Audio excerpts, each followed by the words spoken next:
Olá, tudo bem? Bem-vindos ao nosso canal Estudando Espiritismo.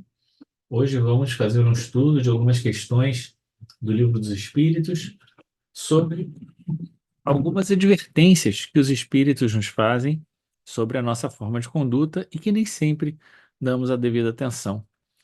Vamos começar esse estudo, então, tratando da questão 614 do Livro dos Espíritos, uma questão bastante conhecida entre nós. A questão 614 diz o seguinte: que se deve pensar por lei natural? E a resposta é: a lei natural é a lei de Deus, é a única verdadeira para a felicidade do homem. Indica-lhe o que deve fazer ou deixar de fazer, e ele só é infeliz quando dela se afasta. Portanto, aqui na questão 614, a gente tem uma indicação de que nós devemos seguir um caminho, o caminho reto, que é o caminho de seguir a lei de Deus, porque esse é o caminho que nos trará a felicidade. Toda a nossa infelicidade está relacionada ao nosso afastamento da lei. E, portanto, quando nos sentimos infelizes, nós não devemos culpar os outros ou as situações em que nos encontramos. Nós temos que olhar para a nossa forma de ver, perceber e compreender o mundo e refletir se nós estamos pensando, agindo e sentindo, não é, de acordo com aquilo que nos foi ensinado, aquilo que já sabemos sobre a lei de Deus, sobre as coisas que nos foram trazidas pelos Espíritos. Muito bem. Então, tendo essa resposta como é, referência, vamos analisar a questão 921 do Livro dos Espíritos, também uma questão relativamente conhecida de todos nós. Diz assim a questão 921: concebe-se que o homem será feliz na Terra quando a humanidade estiver transformada. Mas enquanto isso não se efetiva, poderá conseguir uma felicidade relativa? Será que a nossa felicidade depende da transformação da Terra? A gente viu na questão 614 que a nossa infelicidade está no cumprimento da lei, né? De todo modo, ah, aqui na questão 921, a resposta será a seguinte: o homem é quase sempre o obreiro da sua infelicidade, né?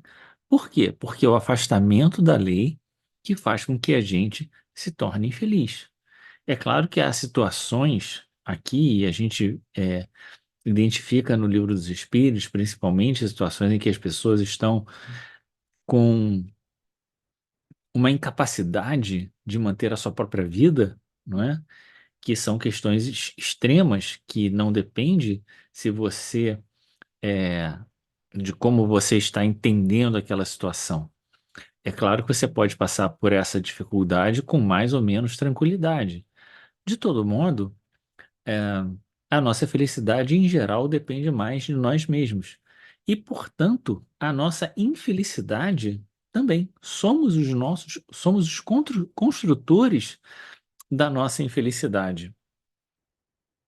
Praticando a lei de Deus, dizem os Espíritos, a muitos males se forrará e proporcionará a si mesmo felicidade tão grande quanto o comporte a sua existência grosseira.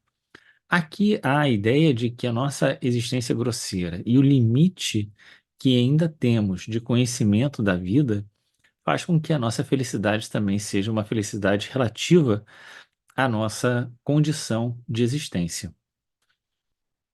Mas o que eu quero chamar a atenção não é para essa resposta, porque essa resposta, na verdade, é um complemento da questão 914, enquanto a questão 614. O que importa aqui para nós agora é a resposta, o comentário de Kardec a essa questão. Diz assim: aquele que se acha bem compenetrado do seu destino futuro não vê na vida corporal mais do que uma estação temporária, uma como parada momentânea em péssima hospedaria. facilmente se consola com alguns aborrecimentos passageiros de uma viagem que o levará a tanto melhor posição quanto melhor tenha cuidados dos preparativos para empreendê-la. Então, observe que o Kardec está tentando mostrar aqui que parte dessa infelicidade que nós temos aqui na Terra é de estar no mundo grosseiro, como numa hospedaria de péssima qualidade, né? Podemos até estar felizes internamente, mas num contexto desfavorável, que a gente pode levar de forma mais leve, sabendo que tanto melhor passaremos por essa situação toda, quanto melhor for o preparativo que fizermos para a viagem, que é a volta ao mundo espiritual. Mas o ponto central é a sequência dessa nota de Kardec. Diz assim: já nessa vida somos punidos pelas infrações que cometemos das leis que regem a existência corpórea, sofrendo os males consequentes dessas mesmas infrações e dos nossos próprios excessos.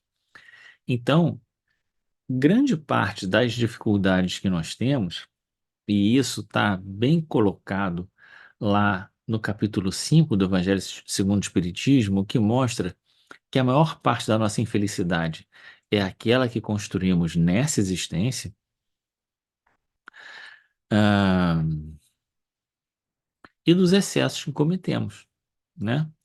Então, continua dizendo, se gradativamente remontarmos à origem do que chamamos as nossas desgraças terrenas, veremos que na maioria dos casos, elas são a consequência de um primeiro afastamento do caminho reto. Desviando-nos desse, enveredamos por outro mal, e de consequência em consequência, caímos na desgraça. Eu costumo comentar essa passagem chamando isso de abrir precedentes. A gente sabe o caminho a seguir, a gente está fazendo as coisas certas, mas em algum momento a gente diz assim: vou abrir um precedente. Ah, não, nessa situação não. Ah, isso aí não é possível. Isso eu não aguento. Vou abrir um precedente. E quando você abre um precedente, né, você está fazendo aquilo que Kardec está chamando a nossa atenção. É o primeiro afastamento da lei. Se você percebe que isso não te trouxe nenhum dano, nenhum problema mais imediato, a chance de você voltar, né, a abrir um segundo precedente, já que eu fiz uma vez, agora eu vou fazer de novo, e um terceiro precedente, e daqui a pouco você está num estado de muita dificuldade, é grande, como ele está chamando aqui a atenção. E às vezes, só quando a gente está já completamente envolvido com a situação e comprometido, é que a gente se dá conta do erro que fez. Às vezes, a gente está tão comprometido que a gente não consegue mais lembrar o ponto de partida e a gente quer uma solução para aquilo, uma solução fácil, uma solução rápida, né? Que Deus perdoe os nossos erros, mas na verdade a gente não se dá conta de que aquilo que nós estamos passando foi uma construção do primeiro desvio, do primeiro precedente que nós abrimos em relação ao nosso comportamento, não é? A nossa forma de agir. E aí eu quero chamar a atenção para um tipo de afastamento da lei que os espíritos nos chamam a atenção aqui no Livro dos Espíritos, na questão 887.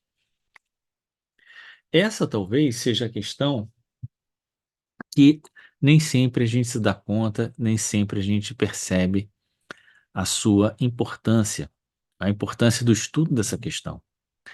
Na questão 877, a gente vai encontrar a seguinte passagem: da necessidade que o homem tem de viver em sociedade, nascem-lhe obrigações especiais. Antes de ler a resposta, é preciso que a gente considere o seguinte: Viver em sociedade, a vida social, é dos pontos mais difíceis para nós, é o nosso grande desafio. Não é dos mais difíceis, é o nosso grande desafio. Por quê?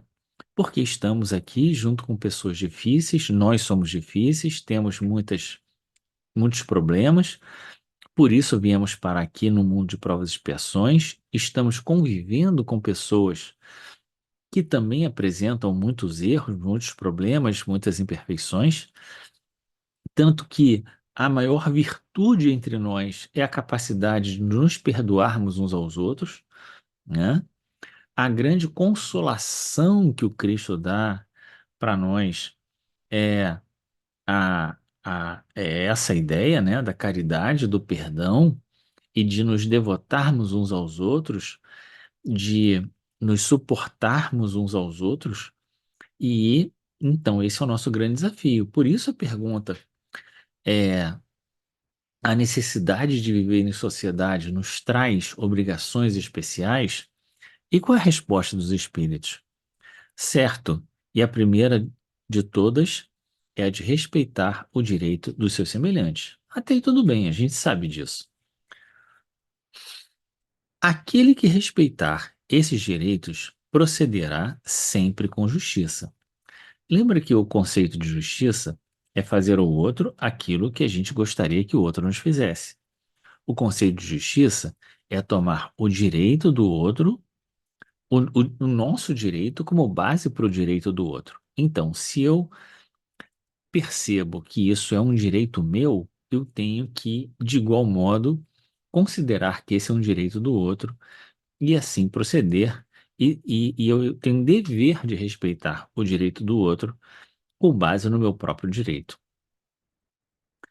E agora que vem a advertência dos espíritos quando eles nos dizem assim: em o vosso mundo, porque a maioria dos homens não pratica a lei de justiça, cada um usa de represálias.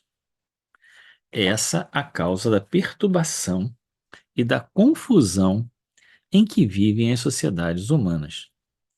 A vida social outorga direitos e impõe deveres recíprocos. Muito bem, então olha só que coisa importante de nós considerarmos. Os espíritos estão dizendo que, ao invés de nós fazermos o bem a quem nos fez o mal, retribuir o mal com o bem, ou mesmo considerar que o direito do outro, tendo como base o nosso próprio direito, fazer ao outro aquilo que gostaríamos que os outros nos fizessem, o que que nós fazemos? Agiu assim comigo? Eu não penso nem em vingança. Mas, sabe, é aquela história. Eu também não vou facilitar, né? Então a gente usa de represália. É um pouco, talvez a gente já esteja de uma forma mais abrandada, do olho por olho, dente por dente. Porque a gente já não está mais na fase de robô perde a mão, né? A gente já não está mais nessa fase. Mas não quer dizer que a gente responda com o bem quando nos fizeram mal. Então, a gente usa de represálias. A gente está sempre respondendo aquilo que os outros nos fazem com um cutucão, com uma chamada de atenção, com uma advertência, ou mais do que com isso, né? Mais do que isso tudo, com alguma coisa que a gente sabe que o outro não vai gostar, né? A gente sabe que o outro não vai gostar. E aí a gente abre um precedente da lei.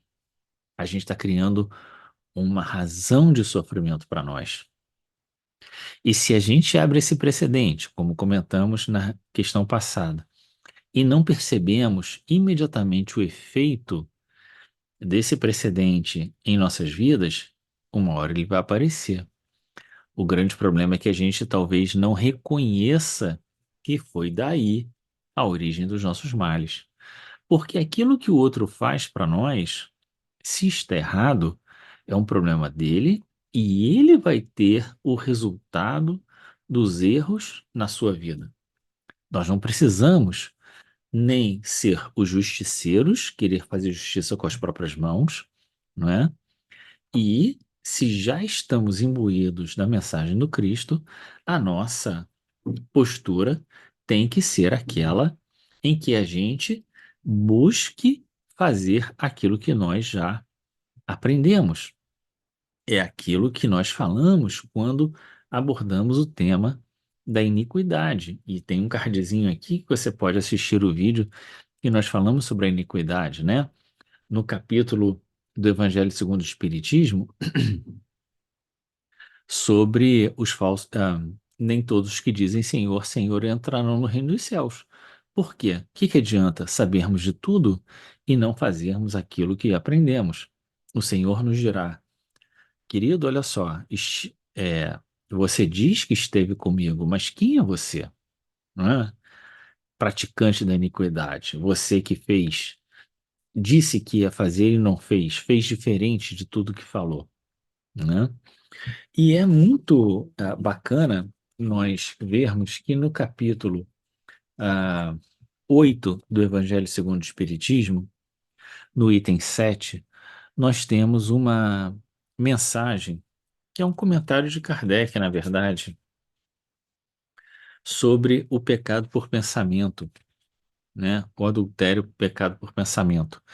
E nesse capítulo, nesse item 7, a gente vai ver que Kardec vai abordar exatamente aquela condição que é a nossa condição, de um espírito ainda imperfeito, mas já recebeu as luzes da iluminação. Então ele vai nos dizer como nós devemos nos comportar diante do fato de que nós vamos nos deparar constantemente com uma luta interna, uma luta de desejarmos ainda fazer o mal, né? Abrir o precedente, como nós vimos, né? Usar de represálias, já sabendo que não devemos fazer isso. Essa é uma luta interna, uma luta que a gente pode chamar assim, uma luta de iluminação. E como é que Kardec aborda isso? Ele diz assim: à medida que avança na vida espiritual, a alma que enveredou pelo caminho mau se esclarece e se despoja pouco a pouco das suas imperfeições, conforme a maior ou menor boa vontade que demonstre, em virtude do seu livre-arbítrio. Então, veja bem, você é uma alma que enveredou pelo caminho do mal, somos todos, estamos buscando nos esclarecer e nos despojar pouco a pouco das nossas imperfeições. É o que Kardec está dizendo. É essa caracterização que ele está fazendo e ele está nos caracterizando num certo sentido, né? E tudo vai depender da nossa boa vontade, é o que ele está dizendo. Ou seja, da nossa vontade de nos modificarmos. Então ele vai continuar dizendo assim: todo pensamento mau resulta, pois, da imperfeição da alma. Mas, de acordo com o desejo que alimenta de depurar-se, mesmo esse mau pensamento se lhe torna uma ocasião de adiantar-se, porque ela, a alma, o repele com energia. Aqui está o cerne da questão.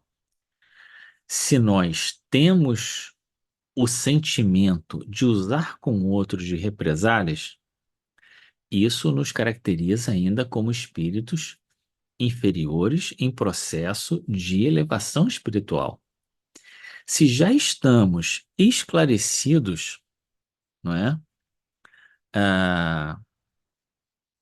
sobre a vida espiritual, então, e temos vontade de nos modificarmos, quando nós percebermos esse impulso da nossa alma, o que que nós devemos fazer? Mesmo que ele venha como um pensamento. O que que nós devemos fazer? Repeli-lo com vontade. É o que ele diz, né?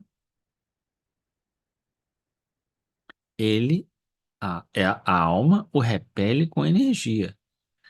É indício de esforço por apagar uma mancha.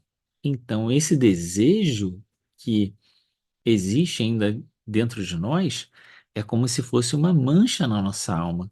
E quando ele aparece e nós combatemos com energia, nós estamos tentando limpar a nossa alma.